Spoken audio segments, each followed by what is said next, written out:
Gentlemen, I We're know back. guys. nice to see you. The OG crew. Devon, nice to see you. Hey, See you guys. hello, hello. Got a nice haircut, Devon. Looking You're fresh. looking sharp. How's the new flat?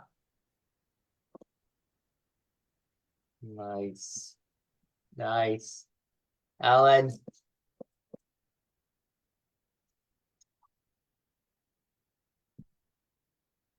okay. Very cool. Hello, Alan. Nice to see you. Fantastic. Well, we'll just wait for a second. Everyone can hear me, I guess. Nice. We'll just hang out for a second. See what's who else can make it.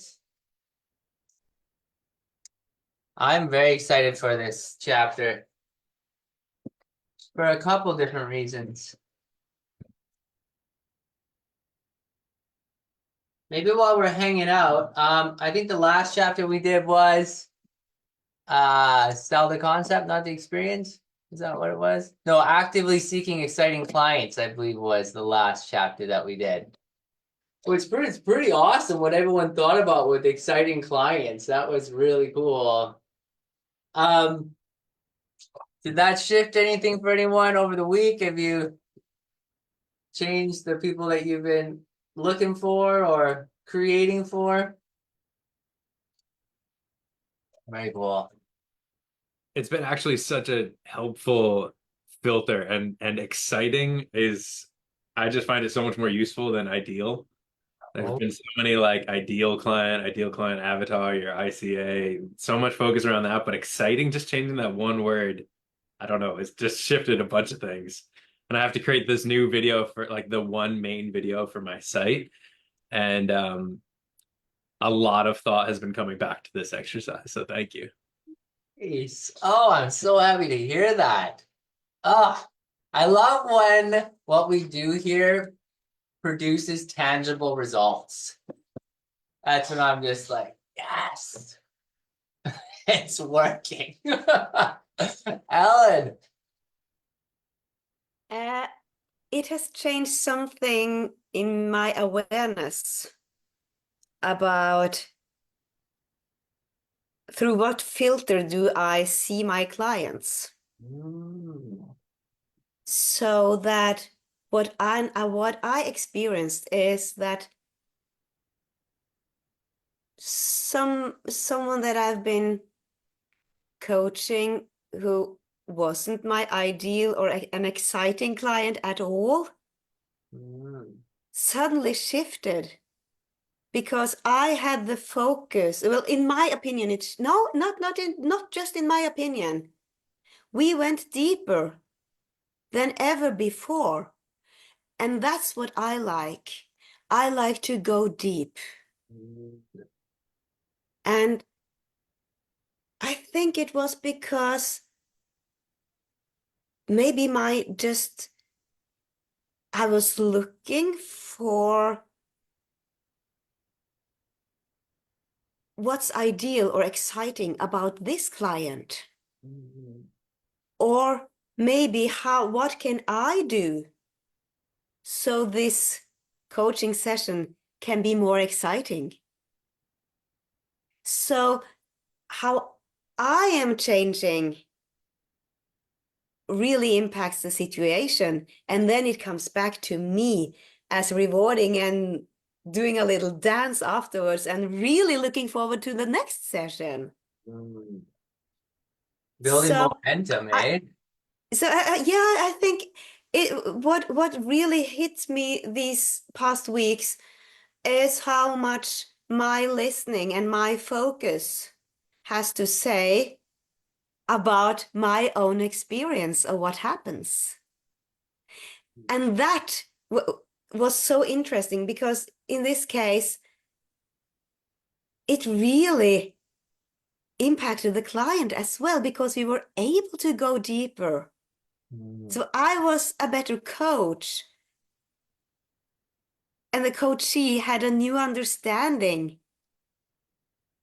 because of I can take it on not just see the client is exciting or not, but how I view the client. What I bring to the table will always be the most important thing in a coaching session, I believe.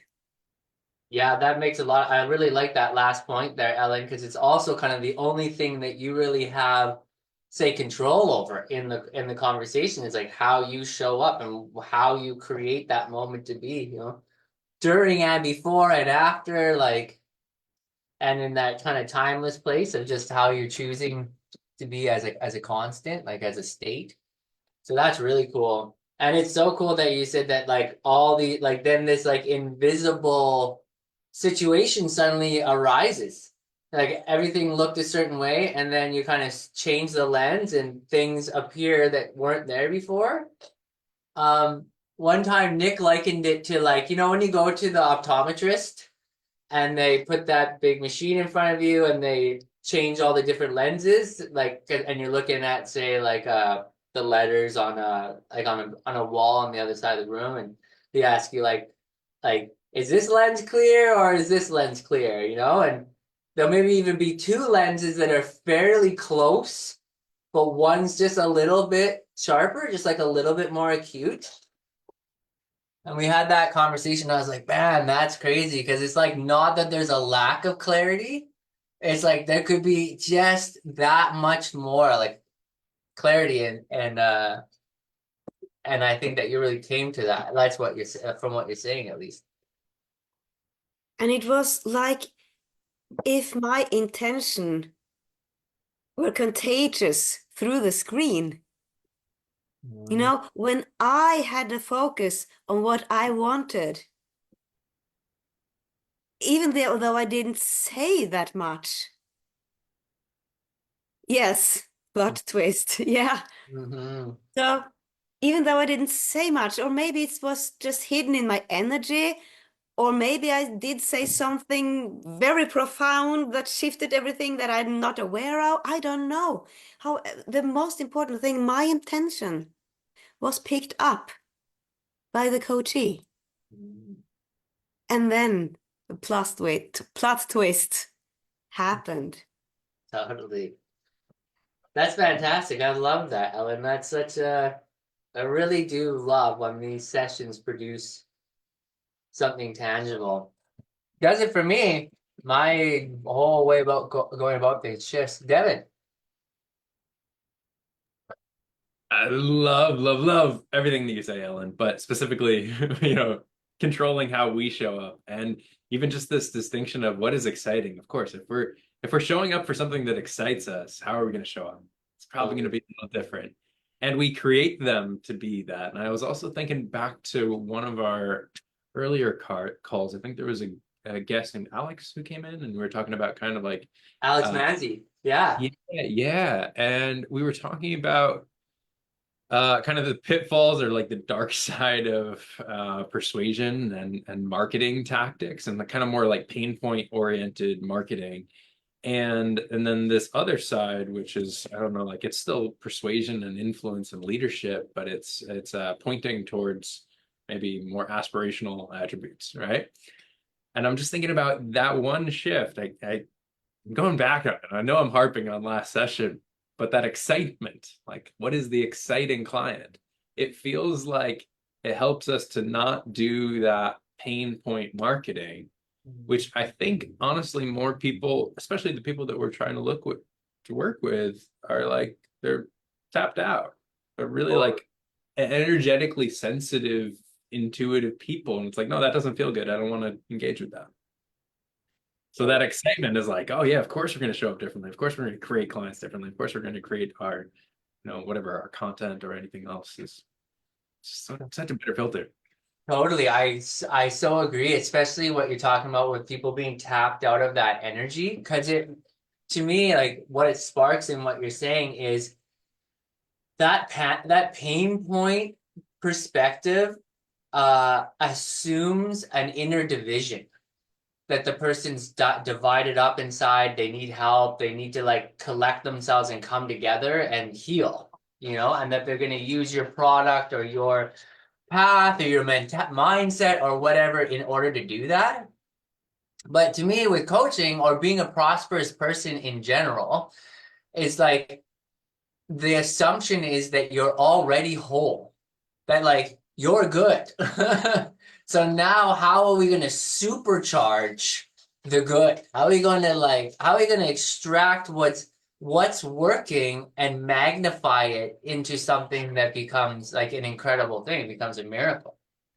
So if you're trying to sell coaching from a pain point perspective, it's like you're kind of missing your most exciting clients, because probably your most exciting clients aren't like maybe the same clients that a therapist would be excited about, who would be like, oh, you've got these things that we need to dig into and fix, and we want to learn about your past and, you know, your sphere of influence and all these kinds of things, how it can get certain negative energies out of your life or something like that, which is all great stuff, but might not be the most exciting thing to someone who's geared towards like coaching. Like if I was helping someone, say, become like, if like from where coaching comes from, like if I was to be trying to coach someone to be a world-class boxer, right? But they had like they need to be rehabilitated for a shoulder break or something. I wouldn't be excited to help them at that point. I'd be like, okay, we'll fix that. Then we'll get into your like what's going to make you world class, you know? If that makes sense. It'd be exciting after the therapy. But yeah, okay. I feel like maybe we got a tight knit crew here. So let's dive into this chapter as soon as I find it on my computer.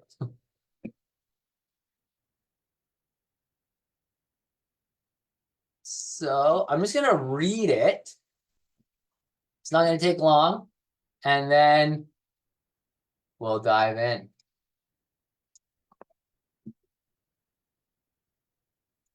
So this is by Steve Chandler.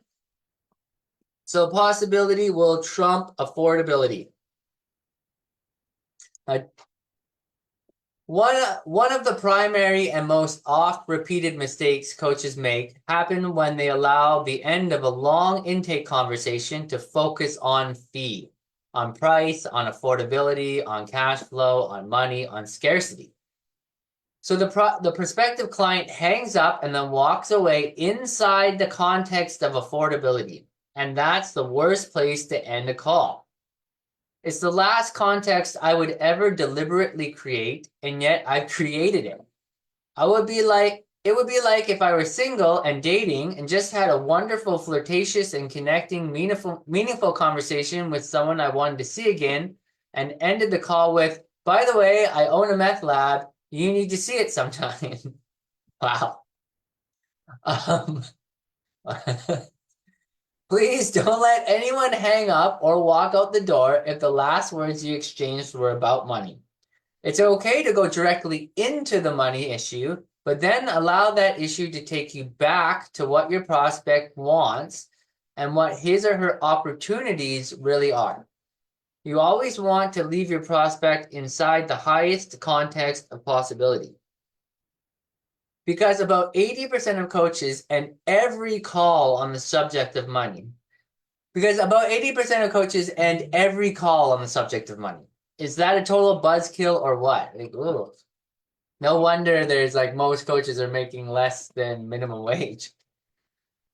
You've probably noticed that this is one of the 18 disciplines to always end the conversation on the highest possibility for the client, with the client doing the describing of that possibility.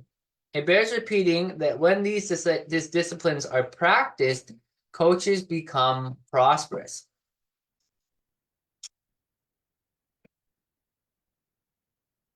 So one little thing I just wanted to talk about before, and maybe this will steer the conversation in a different direction, so pull me back if it does, but and it connects back to that exciting client thing. And I wonder if, and I say in the same way that Ellen had been talking about creating an exciting client, I wonder if possibility doesn't only trump affordability for the client, but also for the coach. If there's like a really deep sense of where this could go between the two people, I wonder what the results can become. You know? And also like the energy of the coach. You know, if the coach is like, man, I really see the possibilities in this, and the client's like, I really see the possibilities in this, that might also help the coach not try to sell from their own wallet, because the possibilities trump it. It's like, yeah, it's only going to be $10,000, you know? And both people are like, man, that's cheap compared to what's going to come out of this. Like, we've connected on this and we realize that gold is going to come out of this situation. So the money from that perspective does not look like an issue. Whereas if there's maybe a sense of possibility on the client side, but not on the coach's side, that kind of dynamic quantum energy isn't kind of fully locked into place. So I wonder if like, I don't know what people think about that idea. It's a little metaphysical, but Devin. I'm just going back to the excitement. Like, if the excitement's not there in us, what are we doing? Right? I would say, and this is the first time I'm thinking this thought, but I would say one of the huge pain points that I don't know if we've ever talked about, or like I've never had this insight before, but it's come up so many times. Like when people are, I'll speak for myself. I work with people that are like usually doing their own thing, and one of the things that they're always kind of frustrated with is like, no one's as excited about this as I am. Right? And it's just kind of par for the course. Like if you're going to start your own business, you're going to be the one that's most invested. If you're going to pour this into art, you're going to be the one that cares the most. It's just normal. But like if we're not also excited, that's part of the value of working with someone like us. Like we show up and get more excited than them. When they're not excited, like hey, borrow some of my excitement. I think that's so true, man. And I know I'm beating on the kind of like, I really had this click in my mind from the last laser session I had with Nick, and it blew open the doors for me about this exact same thing, about like one of the things I'm most afraid of in life is that when I tell someone my like most intimate dreams, they'll either get jealous that I thought that idea, or they'll undermine it, or in some way make it about them. And I've had teachers do that, I've had friends do that, I've had lovers do that, I've had lots of people do that. So my very first fear, and the thing that's most vulnerable for me, is to tell someone, even if I've paid them, what my actual dream is. Maybe I'll like dilute the dream down because I feel like it will be more tangible or edible for the person I'm speaking with. But actually like revealing who I am and saying exactly what my dream is, my first instinct is the other person is going to go, oh, you thought of that? Like, I wish I thought about that. Or really, you think that's going to happen? Like, who do you think you are? Or something like that. Yeah, absolutely. Totally scary, right? So to have a coach that when you tell them your dream, they're like, totally makes sense. And, you know, and then they're hyped for you. You know, first of all, they're like, that's not a big deal. So they don't like, they're not like making it into some lofty thing that's beyond like a normal possibility. They're like, that's totally in the realm of possibility. And then they're stoked to help you make it. And then when you come to the call and you're kind of like, man, like, maybe I won't make my dream. And they're like, what are you talking about, dude? Your dream was killer. Like, let's do this. What are we going to do to make this happen? That to me, like, to have the vulnerability, I think, for me as a client, like, that's what's an exciting client for me. And for me to open up and be vulnerable, that is me as an exciting client. Like, if that makes sense, like that. And that's hard for me. I'm still kind of working out what makes that tangible. So, but it was a big thing to be like, wow, it's really like, I tried to imagine what it would be like if an Olympian, say like someone who wanted to become an Olympic champion, went to a coach and was like, I want to be the greatest discus thrower in the world, and he goes to a discus coach, and the discus coach got really good at discus. You know what I mean? Maybe didn't become an Olympic champion though, but is willing to help that person become an Olympic champion. Like that takes a massive amount of selflessness on the side of the coach, and then a massive amount of vulnerability on the part of the client to create that level of excitement. So I'm just kind of working through it. It's really physical for me to talk about that. But so that when I saw that chapter title, I was like, wow, like this realm of possibility could take me out of my fears, and also maybe it could take a coach out of their jealousies or their feelings of lack, you know, because we're all human beings too, right? Like, Ellen. When I read this chapter, I had some questions, but I didn't quite understand it, and I don't think I'll go into that right now. Maybe later if it hasn't been answered um, naturally. But what a question that I wrote down is, how can I make the client see the possibilities about working together? Because that's something that I would like to explore, and I've written down some notes about excitement and make sense of their dreams, being supportive, and all in all create a safe space. I think I think you've really landed on a lot of those, Ellen, and I think that, and I don't think this is necessarily a language tweak necessarily, but, and maybe it's just like inherent in the language, but the sentence you said, can you say the question one more time? How can I make the client see the possibilities about working together?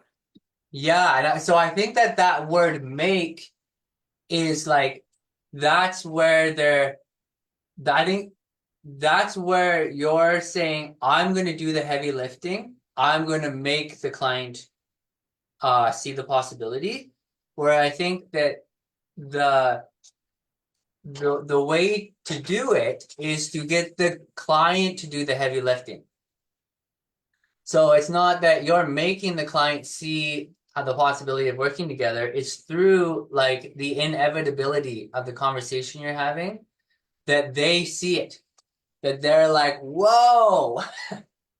No, it's almost like a reversal. You kind of almost want to come from the perspective of, convince me that working with me is going to be to your advantage.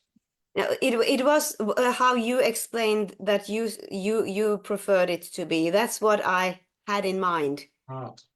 So yes, that's a language thing, and yeah, English is not my first language either.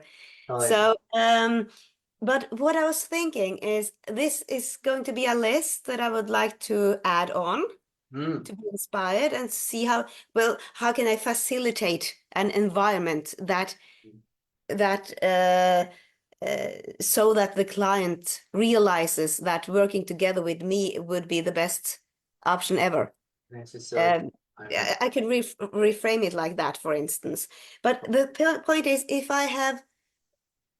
I'm curious about what things on my list, you know, like collecting, when you were a child, I went to the beach and you collected those really pretty stones, and you just put them out there, and yeah, so it's like that, you know, how can I collect beautiful items, topics, skills that makes a full package. Yeah. So, because every person is different. Like when you were describing, like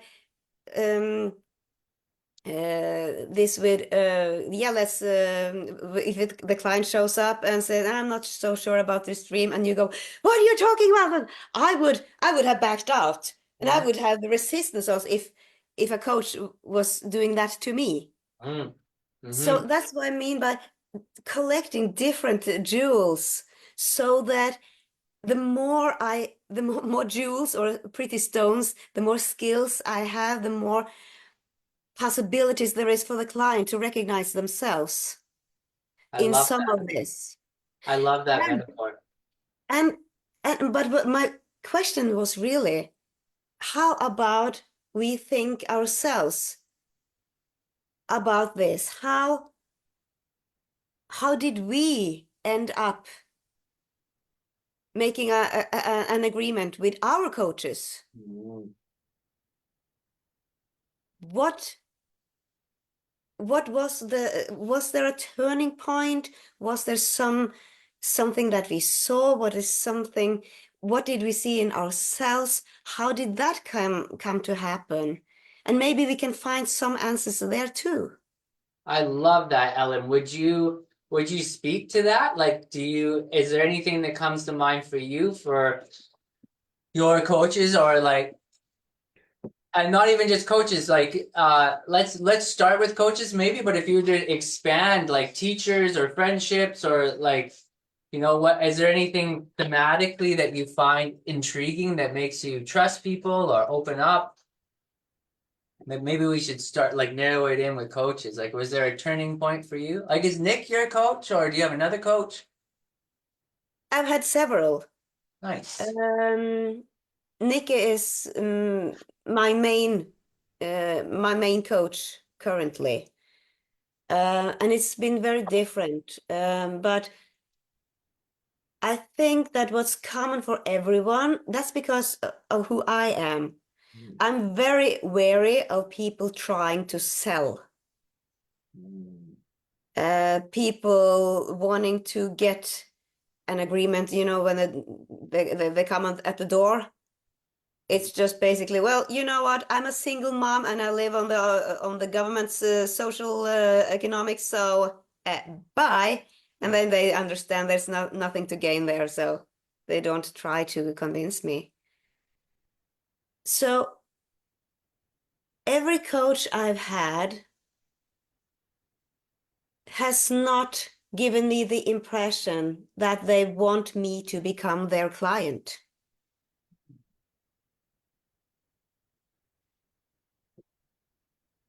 Well, that like Nick's main what I see as Nick's main message being in service of service, prepositions, I don't know, but to be at service for the client with no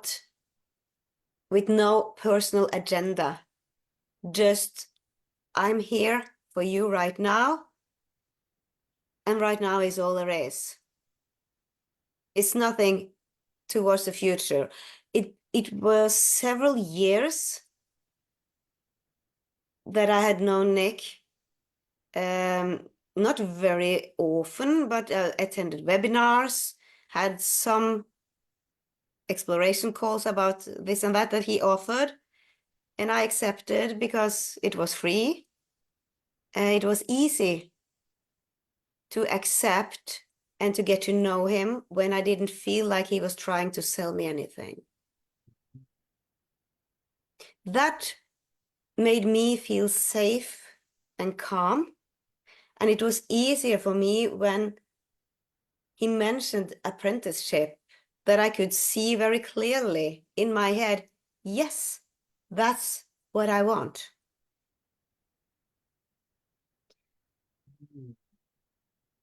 That's so cool, Ellen. So, like, would you say that it sounds to me like a big turning point for you was when kind of like the trust meter had hit a certain point? Like, he built a lot of trust with you, and like the connections were really clean. Like, you didn't feel like they he wasn't trying to sell to you. He was with you in the moment, and like you built a relationship, and then it kind of hit a point where you saw possibility. Is that Um, like, Not like a linear development, but that I knew that that was that had happened before. You know, I'd seen it on a regular basis. And of course, what was also very important for me when I signed up for his apprenticeship was that I knew that he had impacted me deeply. He had the ability, the chemistry was so that I was able to be impacted by his style of coaching. That was just as important, that I know that this is a person that I can learn a lot from, I can develop. The chemistry is there. So it felt really safe. It's really difficult to explain because it felt like a no-brainer to sign up for an apprenticeship. Me, who is being it's true what I'm saying to this to the salesman at the door. I'm a single mom and living on the economical support from the government. So to choosing like the most expensive package that he could offer, that's not something I usually do. But it was a no-brainer. Believe me. Wow, that's amazing, Ellen. What a story. What a fantastic story. Thank you for that is so phenomenal. That really is phenomenal. That fact that you like, it's not like you bought a couple coaching sessions with him and like kind of dived in and out. Like you followed along and had those kind of free sessions or whatever, and like you built this relationship. And I really like how you said it was non-linear. Like it kind of came in and out. Wasn't this just this like logical procession?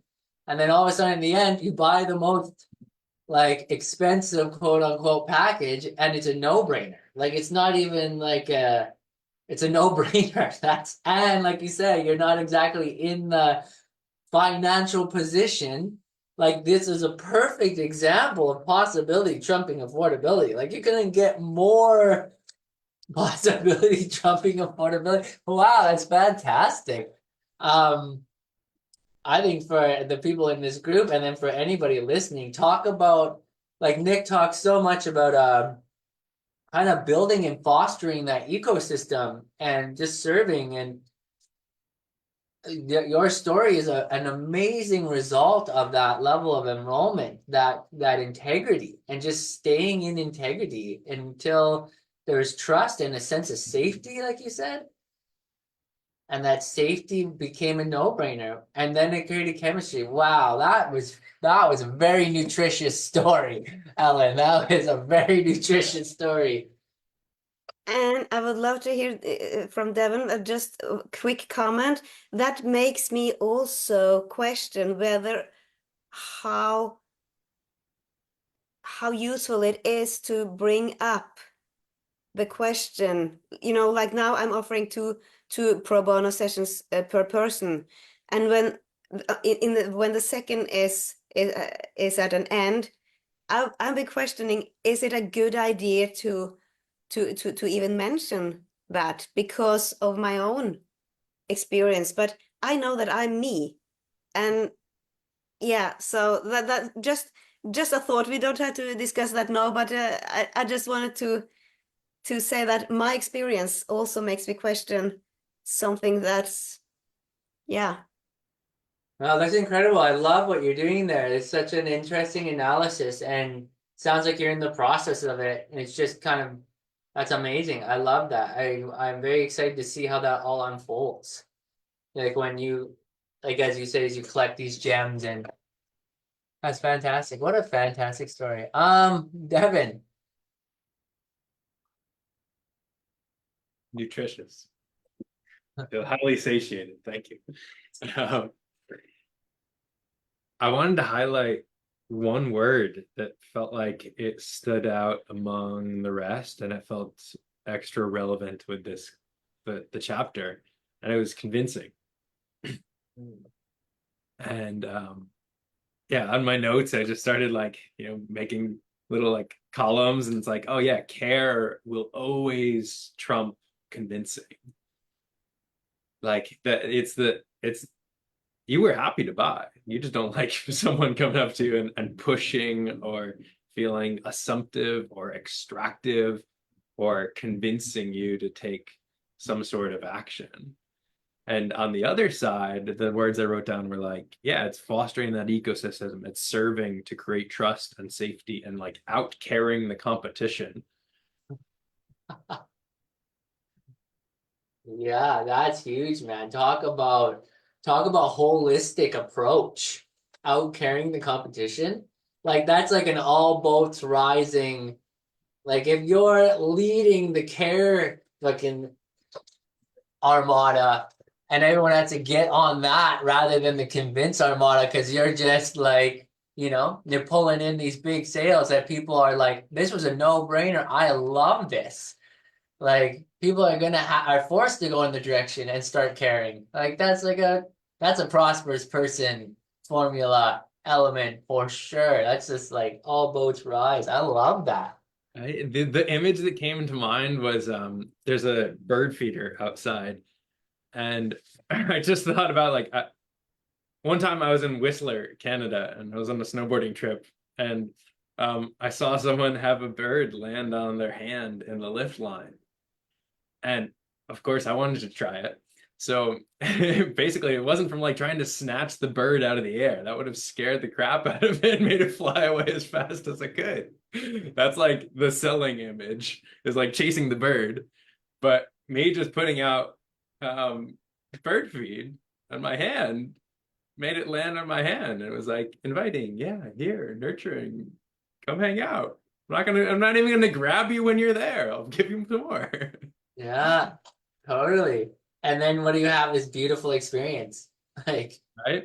I've rather got one maybe like practical thing that I think would be really valuable to share for Ellen and the group, for that like hesitancy to bring in, like I'm just right there with you guys. Like there are definitely challenges to wanting to serve someone and like enroll them and not want to be pushy and bring up money and be forthright and all of these things.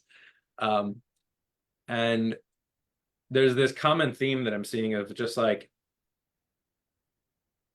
honoring the context and also setting the context. So like when someone is in Ellen's room, you are leading, even if they are speaking most of the time. So it's like it's our responsibility to set the container. And what I remember a few years ago, the like main line that shifted things in enrollment conversations was basically like, here's how these calls go. And a few lines in the beginning about like, obviously I'm not allergic to money. I do this professionally. Like we can talk about that eventually if it makes sense. But like calling out the elephant in the room. Or like if it makes sense, yeah, we'll create an agreement. And I was on a Jamie Smart little webinar this week, and I screenshotted this, and I'll just read it to the group. But it was the same thing, and it kind of piqued my curiosity. It was like, oh, here's how these sessions go. you want to share it? Yeah, I can drop it in the chat if you want. Would that help? Sure too. Or drop it in if you want to drop it in the Hummingbird Society too, that would be super cool. I can do that. Do you want me to read it? Yeah. Yeah, please do. I also meant if you wanted to share it right now so that we could read it along with you if you want to do that. Or just Yeah. Okay, sure. 1 sec. I don't know if I have to do And essentially like the same thing from two very high level people. I'll it's not letting me share, but I can drop it in the chat for you. Sound good? Yeah, absolutely. I didn't want to disrupt your flow. I just wanted to. You can't disrupt this flow, my man. Okay, beautiful. That's what I like to hear. All right, so I'll just read it out loud. I did drop it in the chat for you guys though. So here's how this session is going to work. I'm going to teach you about blank. This is obviously the context, but that would shift. In this process, I'm going to. The first part isn't even so relevant, but it's like, and if at the end of the session we have a good report and it looks like there's something valuable I can contribute to moving forward, I'm going to ask if you'd like me to come back with some ideas about how we can work together. So I think that first line, here's how this session is going to work, it makes it gives the context that there's more, that this is not a one-off thing unless they choose it to be, that I will not be pushing, or that there's not going to be like a sneak sale. And I also think it creates safety by being upfront and acting like a professional and saying, hey, here's how this works. Yeah, I love that, Devin. I think that you're really speaking to or pointing to just leadership in general. Like, I'm coming into this conversation, I'm the leader of the conversation. We're going to be talking about you, and I will lead this conversation by providing context and like making some things that might be invisible visible. Like anybody who comes into a conversation with you knows that it's a professional conversation. If I'm talking with a coach, they're they have a service. I've come to them because they have that service, and other people are using that service, and I'm interested in whether that service works for me, right? So if I was on a call with the coach and they're just like not kind of setting the tone in that way, that I could see how that would make me uncomfortable, because I'd be like, well, okay, this person is maybe going to do something sneaky, like you're saying. I really like that. I don't think that that's easy to be that leader, to really be like, okay, here's the situation as it actually is. It points back to me about the difference between a social call and a professional call. You know, kind of what we learned about previous in the Prosperous coach, which is hard to do too, to kind of like be like, no, I'm a coach. This is a professional call. Could be a one-off, it could lead to more. That's not really the point. The point is just that we're not having a social chat over coffee. Let's make this a powerful conversation. I love that. Leadership. I'm not good at that. Could always be better at that. Ellen.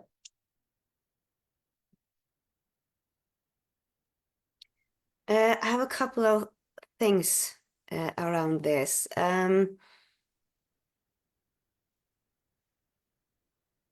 First of all, I think that if someone had started out a conversation with me that way, I would have closed up. That's me. Because then I would have felt like there was some other agenda than just being of service.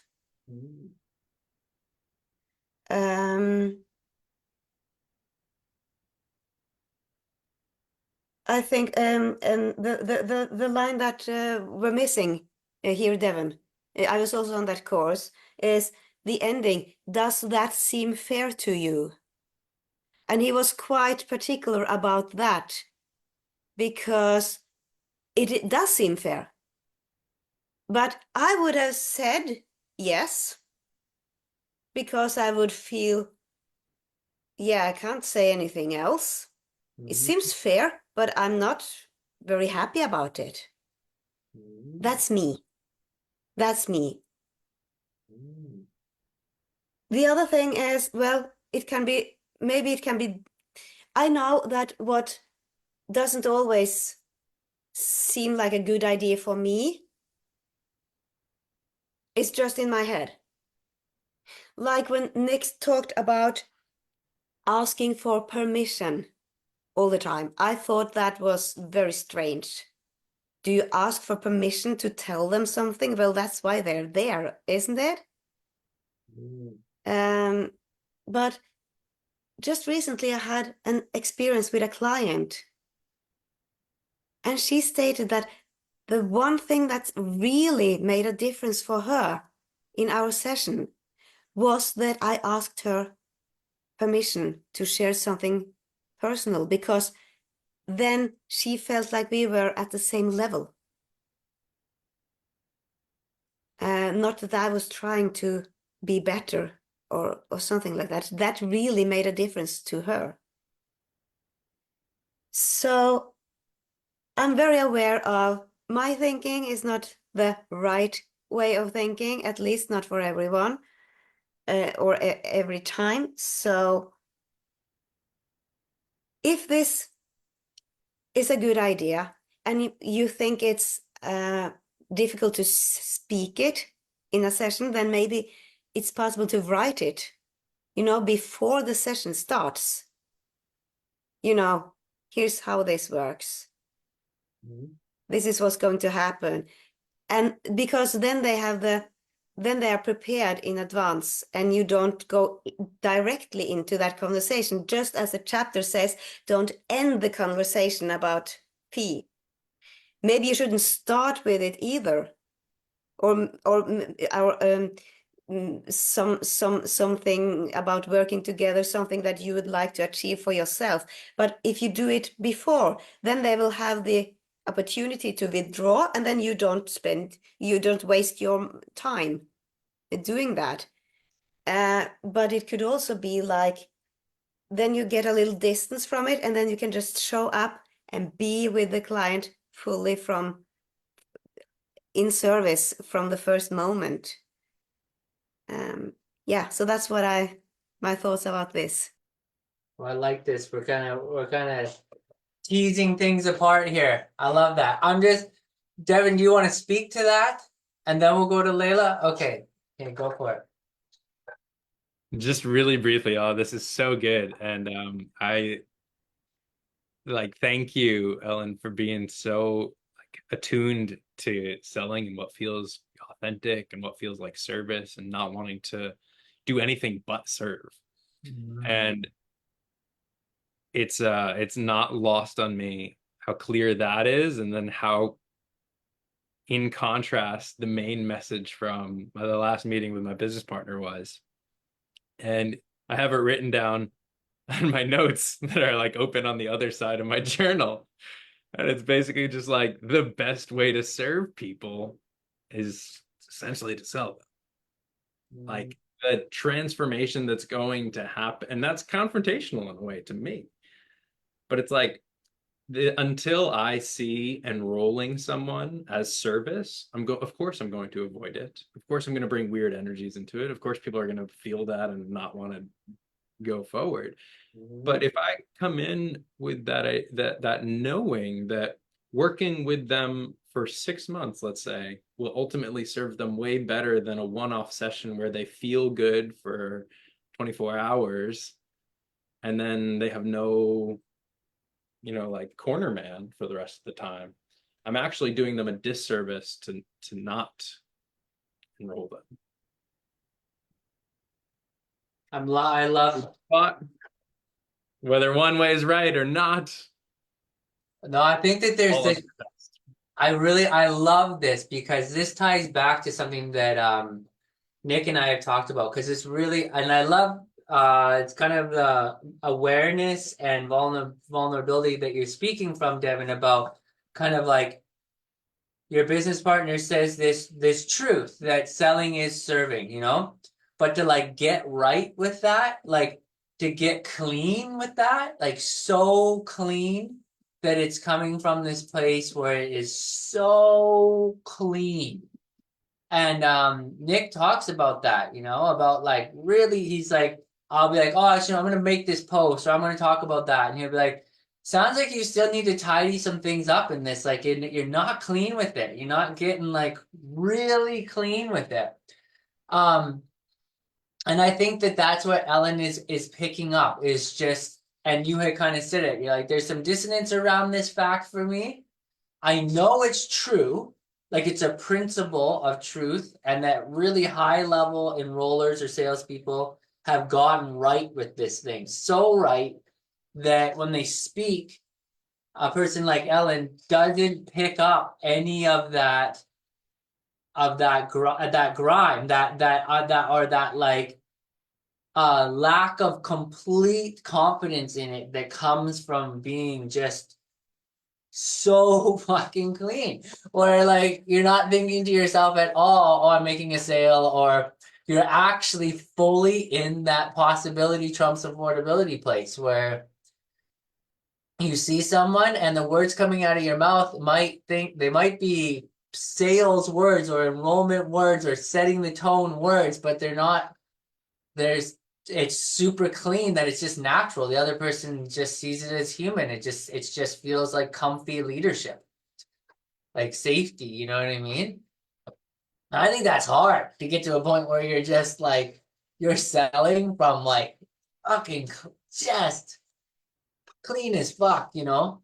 And I think Nick is great at that. He really does do that. He'll set the scene, he'll talk to you about all those things, but it doesn't feel like that. He says all the words, he makes you feel like you're in it and you're comfortable in it, and you don't even realize it. You don't realize that that's part of the leadership in selling. You don't realize it at the end of the call when he's going into like the money bit. Like none of it feels sticky. And I'm like really trying to get that, like, so I really, and the way that he talked to me about that was that there's these two things, and I talk about it in this laser session too, of like there's beingness and there's enrollment. And when you teach, and it's like this, it's this thing that appears to be a binary that you can talk about one or the other, but ultimately you have to have both. And what, like, if your being isn't so, if you're not creating yourself in that clean place, your enrollment will always be shaky. You know? But you have to enroll yourself into that level of being. So it's like this very interesting chicken or the egg little conundrum about coaching. And the way I explained it to him was like, I was like, that's fascinating, Nick, because David Garibaldi, who's the drummer of one of my favorite bands when I was a kid, Tower Power, he says, you got to play it to know it, but you got to know it to play it. So I'll just say like, you got to play it to know it, but you got to know it to play it. And you're like, so it's me. And he said that he was like, yeah, exactly. It's like riding a bike. Like you get on a bike and you kind of like, you don't know what you're doing. And then finally you find that like gravity, like that balance point, and it's a feeling and you never forget it. And it's the same thing with this kind of enrollment being kind of thing. Once you fucking find that sweet spot, which I'm still working on, still a theoretical process, but yeah, you get that comfy leadership thing. Squeaky clean service providers, exactly. Like, you know, surgical. Layla, I just because you came in late, do you want me to read the chapter? Do you know what chapter we're on, or do you want to just? No, you good? Okay, go for it. You asked me like different yes and no. I was like, yeah, no, yeah, no. I know what chapter we're on.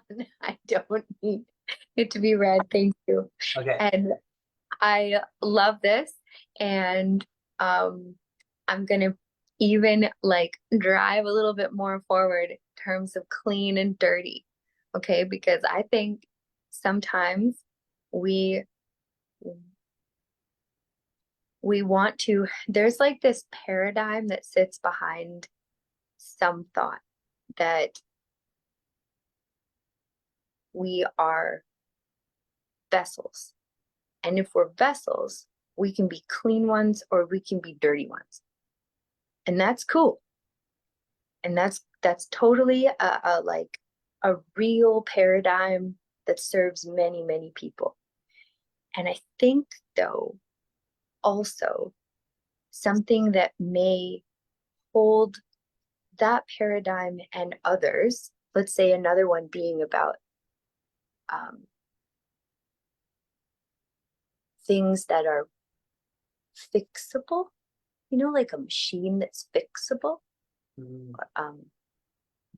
versus a machine that's working. These are like different ways that we can sort of like paradigm up our worlds. Instead of maybe simply saying whether this all is clean or dirty,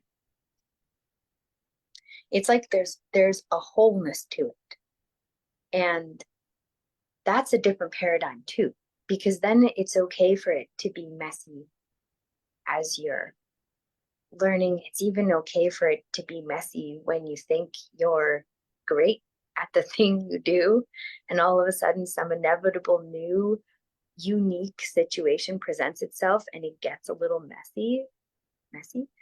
But if we just say that the target, or we present that there's this like almighty clean way, you know, and that then when we're messy, we're gonna maybe beat ourselves up for being messy. And at least that's how I was kind of like hearing it. So I wanted to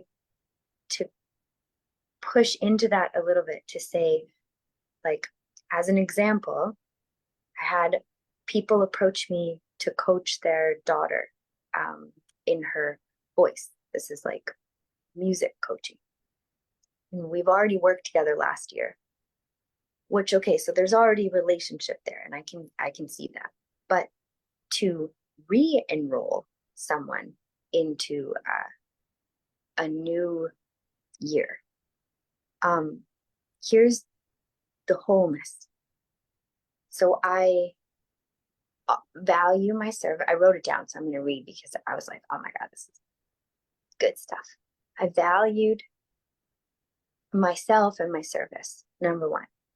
Totally pure value of myself and my service, as in, when I say value, I mean not just being like, I'm really good at something, but like being like, there is a freaking number associated with the, sorry, my things are burning. That's good. Oh, I value my cooking. There's a number associated with what I see as my service, a general number. You know, for vocal coaching, that's a lot different than another maybe kind of relationship, because it's a little bit more set. But I value myself with a number. I value in the world that Neil presents, of like this idea that it's a prosperous life. I value the service, the relationship. I value so much of like what is coming. So I am the service. I'm like, hey, well, this sounds great. Like, what do you want out of what we might create together? So there's that element of possibility, of just, like you're saying, Ellen, you know, those like, it's like you're not necessarily starting the conversation off with the value that you might professionally desire, but since you know it, you're going to be it, you know? And so then I'm being the service, and I'm asking them, what do you want out of this? 9 times out of 10, the first answer is is very surface level. And almost everyone will say a similar thing. You know, I want change, or I want this goal, or I want that, you know, that it's like stuff that we could almost write a list of all the expectable things that would come at you in the first sentence of like, oh, this is what I'm looking for. I want connection. I want blah, blah, blah. And of course, can you do that thing with them? Of course, that is easy to say, just what I do. I say, well, absolutely, I can support you with that. Here are my fees. We're talking the straightest, most boringest, simple, like literally, you can pay every 3 months, or you can pay for the year. Number. And then I ask, so what are the big goals? Like, then I'm gonna go from there back at them with service. I'm not done yet. I'm not looking for them to confirm yet or pay me yet. I would like to really find out, is this actually going to be something that we can, that will, given the fees, there are the fees, there they are, bye-bye. Now, can we actually connect in this service that I have to give? And what are the actual, like, real goals that you're trying to, like, get? So in this example, I did this, and then I said, I think it happened over a couple of days, if I remember correctly, and I hadn't heard back from them with my very first question of like, we need to clear up the goals. That's what it was. And so I wrote them back the next day and I said, listen, just so you know, here's my new fee structure. And then I said, I haven't heard back from you about the goals, and I really would love clarity just so we're all on the same page. This is also a situation where I'm sort of enrolling the parents of the teenager, you know, but it's the teenager too, is the one saying, Mom and Dad, I want this. So it's actually like we all have to be a part of that teenager's journey. Otherwise, my service will go nowhere, you know? So I say, okay, here's the money piece. And then I say, what are the goals? Well, the dad starts telling me about, well, she wants this and she wants this and I want this for her. And he says, in 3 times, he says, we just don't want it to be pushy. We just don't want to push her. We just don't, he keeps using the word pushing. And I was like, oh, I wonder why this person, this man thinks that creating, in the same sentence, he's saying he wants routine and practice, but he doesn't want pushiness. I was like, here's an interesting thing. How am I going to work with a parent?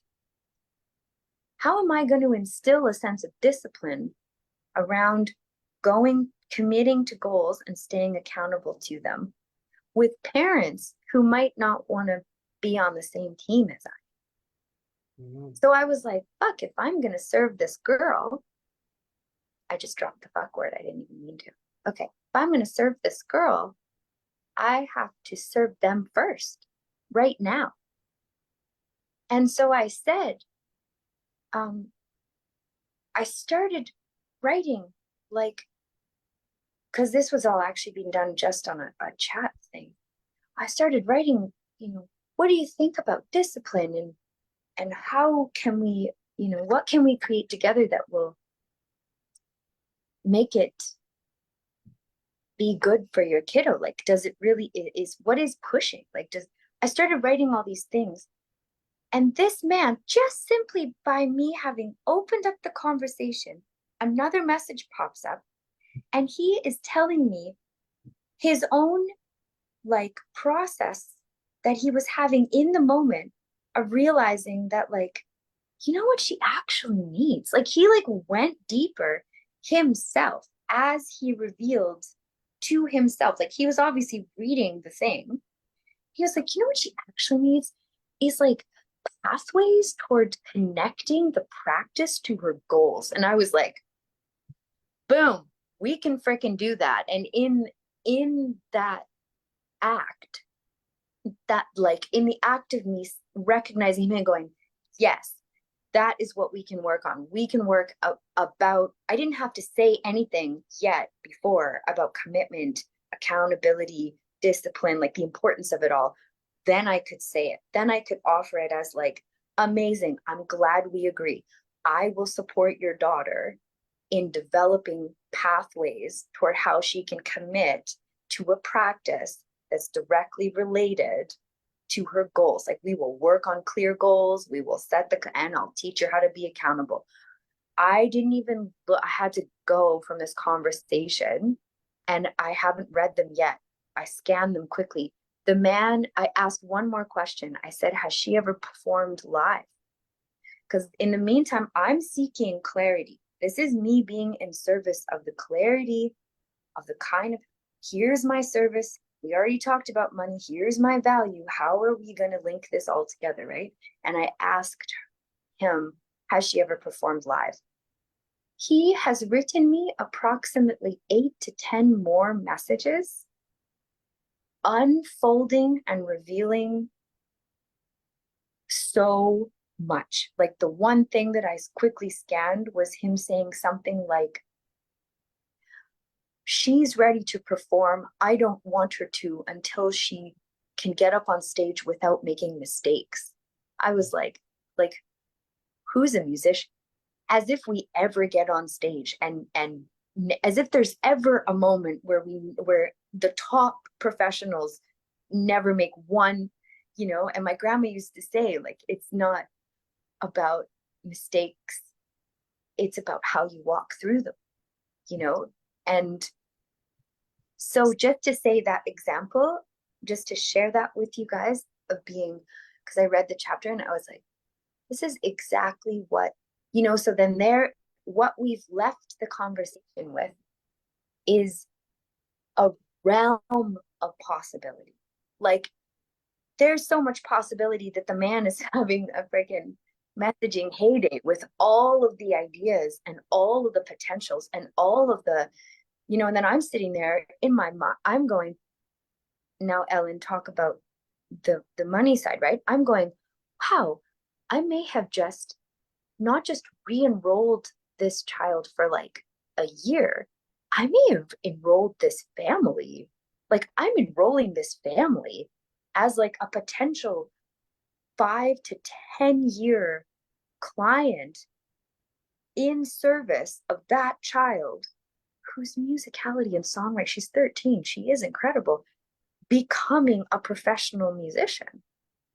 I was like, damn, like that, so then me in my own mind, I do still see the fact that this is a professional relationship that's gonna put groceries on my table, so, but that part,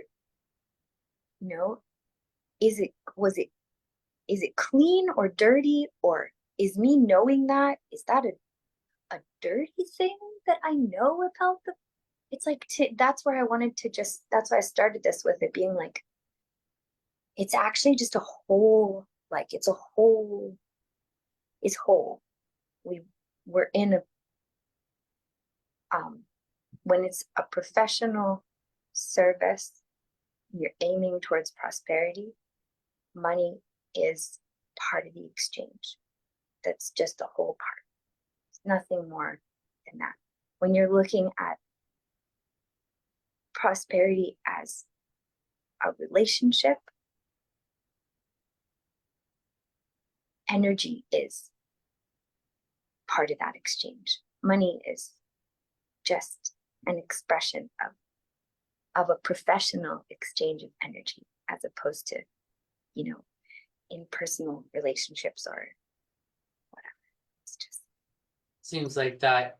Yeah, I love that, Layla. It's that's amazing, and it's a great example, like Devin is saying, such a prime example of this chapter in action. So fantastic, and Ellen, so true. Being in service of clarity and how that opened up so many possibilities is so fantastic. What you're saying there, and I like what you're saying there about money at the end too, Layla, because it's such a, like, I always look at money as a filter for commitment. So there's all these possibilities that have occurred, and they're seeing all the possibilities, and then just handing you money is really just a commitment to those possibilities. Like, are we going to build that bridge? Like, are we going to make this energetic bridge through money? Am I going to use money as a symbol of the value that you're showing me through these possibilities? So that's really cool. I also like what you're talking about with the clean, dirty kind of thing. I think there's a few different things happening in there. Like, um, I wonder if, like, one of the things you said at the very beginning that really struck me was that had to do with kind of like how you were being in the initial phase of the conversation. Like, you were kind of like, I didn't need to set the scene by saying anything because I'm just being that. And through my being, it's kind of set that tone.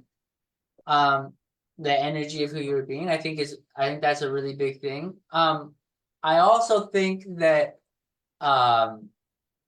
teaching vocals and the industry of music and everything that you could do for a teenager like this woman is like so deeply in your wheelhouse that there's like literally no doubt that you could formulate the practices and disciplines and center on a path. Like, you're doing it, you're an emblem of it. She could follow you. It's totally possible, right?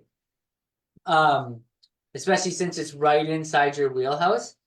So I feel like there's this, like Ellen is saying, there's this authenticity. You're so clean in it because you authentically really are it and represent it,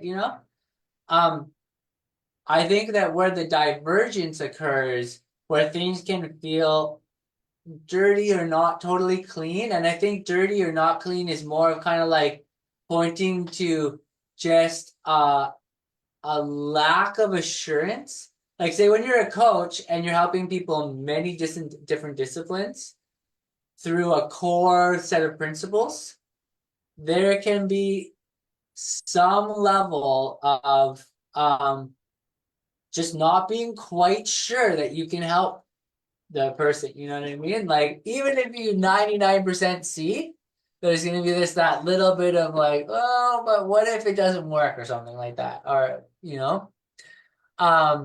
some fear maybe, and maybe that's like where it really kind of comes in. Is like getting clean is like getting to the point of being like, I really can help people, or maybe in another way of putting it is like conversing to the point where both people are clear, where you really are like, yeah, it's that possibility trumps affordability thing again. We were talking at the very beginning of this conversation about exciting clients, how that kind of dovetails with affordability, or sorry, possibility trumps affordability. Well, you know how you're saying about fear though, Neil? Like if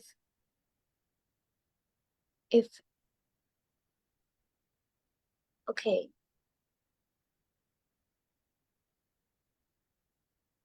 I think fear,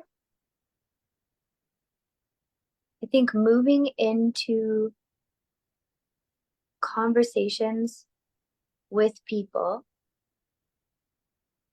that are truly, with any person, professional, relationship, the grocery store clerk, that are truly about coming from a place and enacting a sense of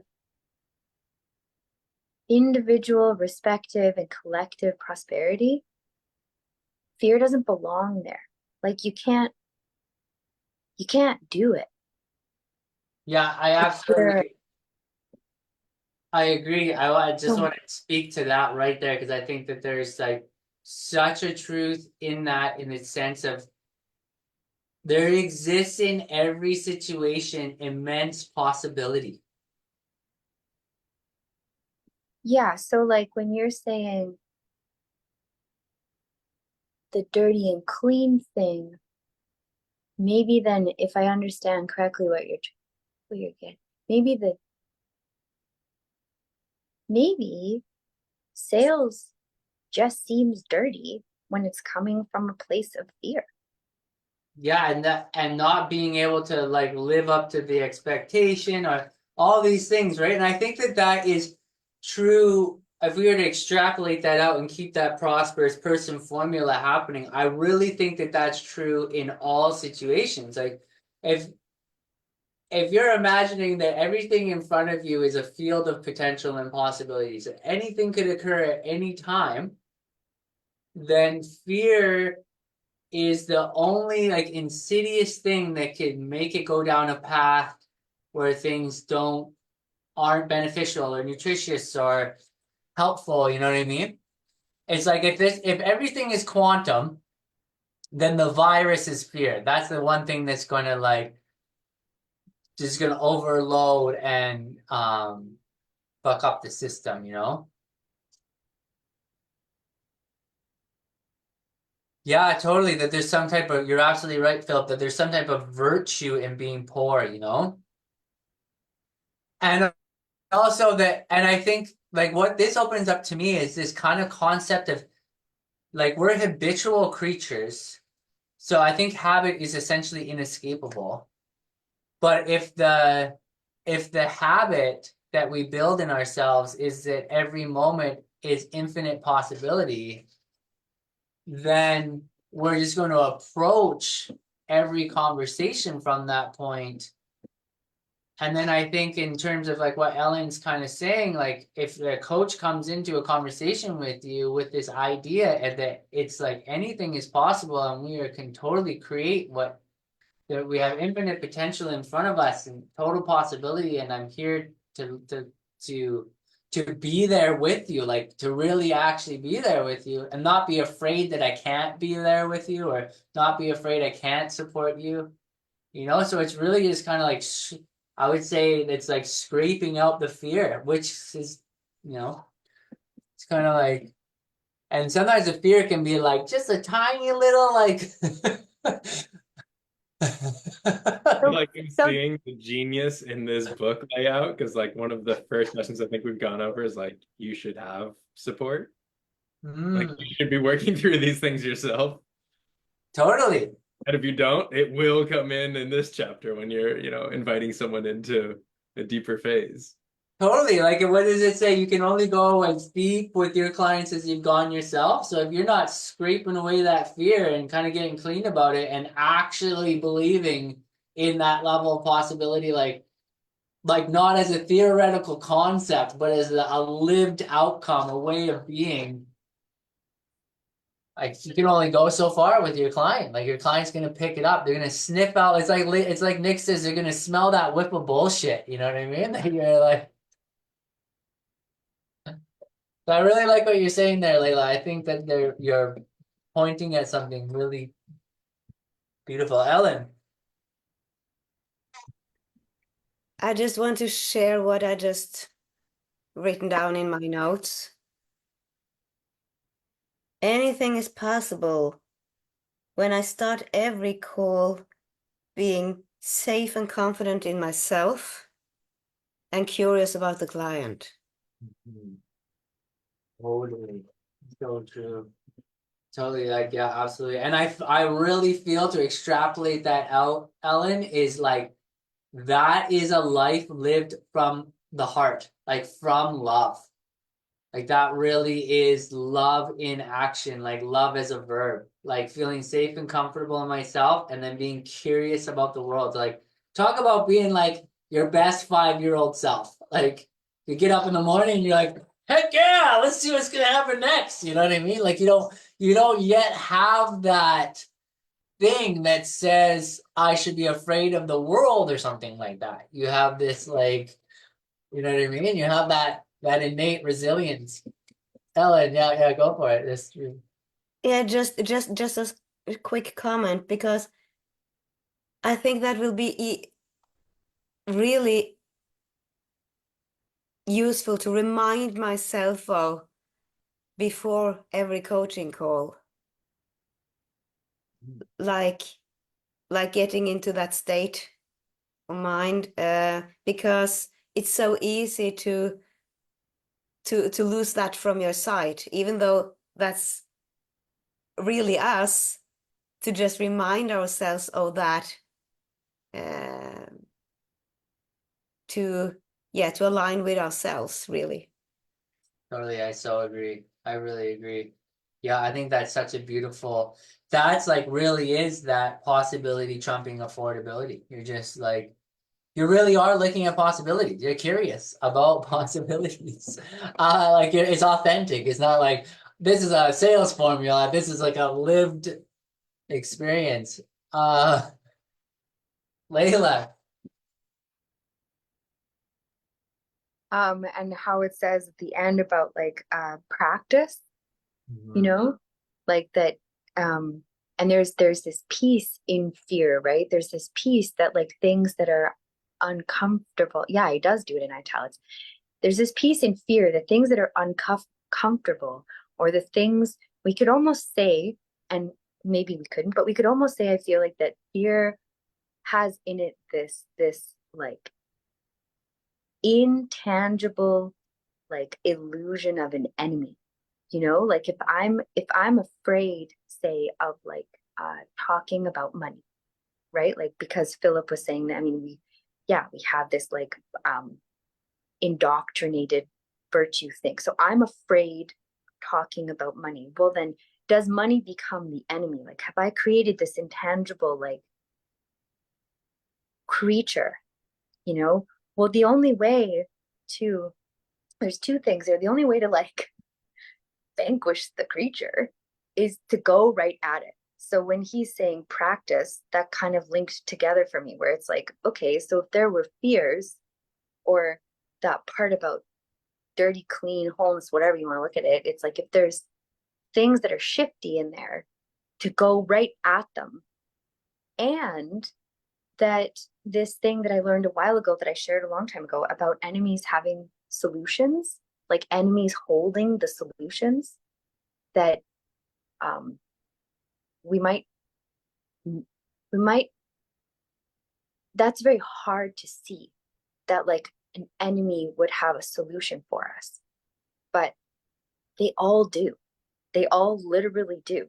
And to go right in to practice the ability to smoothly enter into the realm of the enemy and accept the solutions and gifts that it will give the self, that is fucking prosperity. That's like self prosperous, because you're literally being prosperous as one who's like almost like a prosperity. Just now I got the word in my mind of like the clones. Is prosperity related to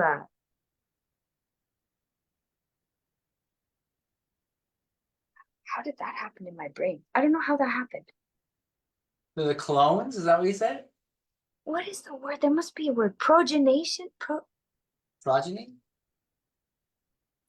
I just for some reason thought like, okay, if I'm going to be prosperous in order to progenate prosperity, in order to like birth it from within, I think that would be one of the acts, would be when you enter into the enemy, when you step into the fear in a way that is about embracing and receiving in gratitude the gifts and the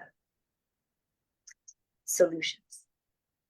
Totally, I 100% agree. It's like you really know you are thriving in life when even your enemies work for you. They don't realize that all the ways that they attempt to oppose you are all the ways that reveal the path to like the one true point of success, you know? And just that piece, I don't know what that is, but that part you said, Ellen, about you're saying at the beginning you would like repeat these things. I think that's another, yeah, there's something, I'm gonna have to think a little more, because there's something in there about prosperity not just being something that you're being as a static thing. Prosperity is something you're like birthing. It's like an engine. Self-perpetuated. That's beautiful. This is killer conversation, guys.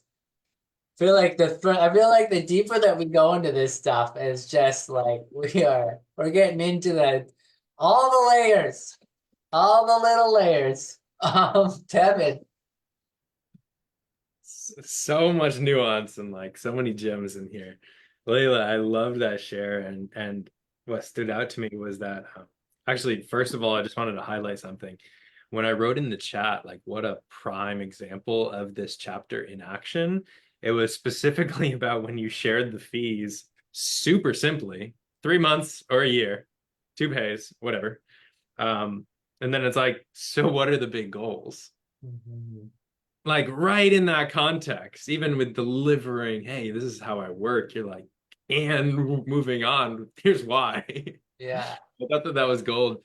When you were sharing about fear and the enemy, there were 2 things that came up and that I thought would be interesting to bring into the conversation. One was from Dr. Gabor Mate, and it was from an interview at the beginning of kind of what's been happening in Gaza, and he was reading a correspondence from someone that was there, and someone who was like very psychologically trained and developed, and he basically asked like how she was doing, and what I remembered was that the response was essentially, my perspective is narrowing dramatically, and it was the most powerful thing that I took from the whole conversation, that fear narrows our perspective, like viscerally so. And it makes sense. If there's an enemy right here, like an actual enemy trying to hurt me, I'm not going to be thinking about the nature of the universe.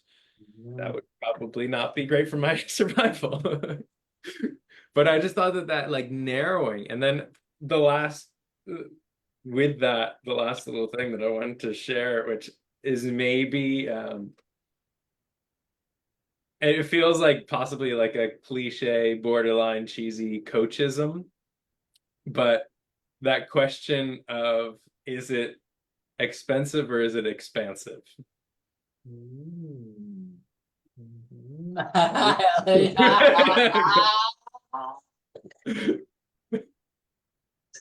It's a Use useful with question. discretion. It's a little cheesy. It's a little cheap. I like those though. Like yeah.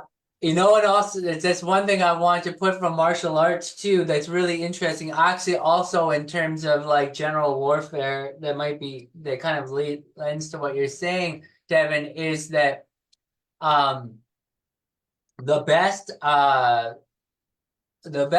fighters, I guess you would kind of say, and the best military strategic strategists, they are always coming from a space of spatial awareness. The enemy, like a person who is afraid of their enemy, their focus narrows into the enemy, and they become paralyzed in the relationship between them and the enemy. Whatever the enemy does, they reflect back and forth with the enemy. A person who understands the battlefield or general warfare strategy is constantly thinking spatial awareness. You want to have as little presence of mind on the enemy as possible, because who knows what else is around you at that point in time. So like in the sense of kind of what Layla is saying, and kind of I feel like what you're saying is that, and what can happen and how fear can proliferate is that if you have a fear of money in a conversation, your mind will get locked into a relationship with that fear and get stuck in there, rather than looking at the spatial awareness, like the broader possibilities that could alleviate the situation. And we all get to that point, I think, right? Where you're like, oh no, here comes the money part. And then narrow in on the money part, or oh no, I'm going to start this conversation and narrow in on it, rather than what Ellen was saying, where you kind of like, you get more spatial awareness. You realize your own personal comfort. You feel strong in yourself. You're curious about the situation, but you're not solely focused on it, right? You're looking at a broader perspective. If you ever read The Art of War, the reason why that is because there's Qi and Cheng. And Cheng energy is the energy going directly at the battle. And then the Qi energy is what you formulate that comes in randomly and bursts in on the other army from the side, from an angle that the army doesn't expect. So if you recognize that with every Cheng energy, there's a Qi energy, you continue to have a spatial awareness, looking for that Qi energy. Something to remember if you're ever in a street fight, I guess. But Ellen. I just thought of something to add to my sentence about being confident and stuff.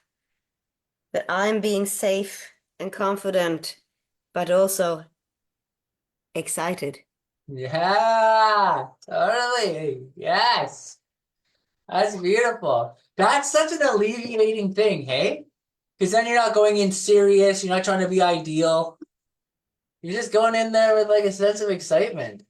I think that's true. And I bet you if you went into a business meeting with that, it's like Layla when you went to the lawyer the other day.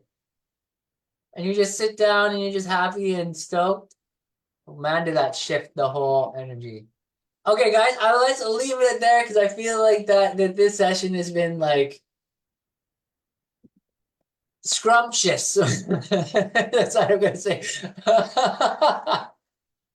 I feel like my light body has been fed with your radiating existences. So I just have to say all of your references have been food oriented today. yeah, So totally. I think you might be a little hungry. I think I might need, it's because I'm This so was a far, nourishing conversation though. it's because I'm so far into the cut, I just can't wait to like eat a ton of food.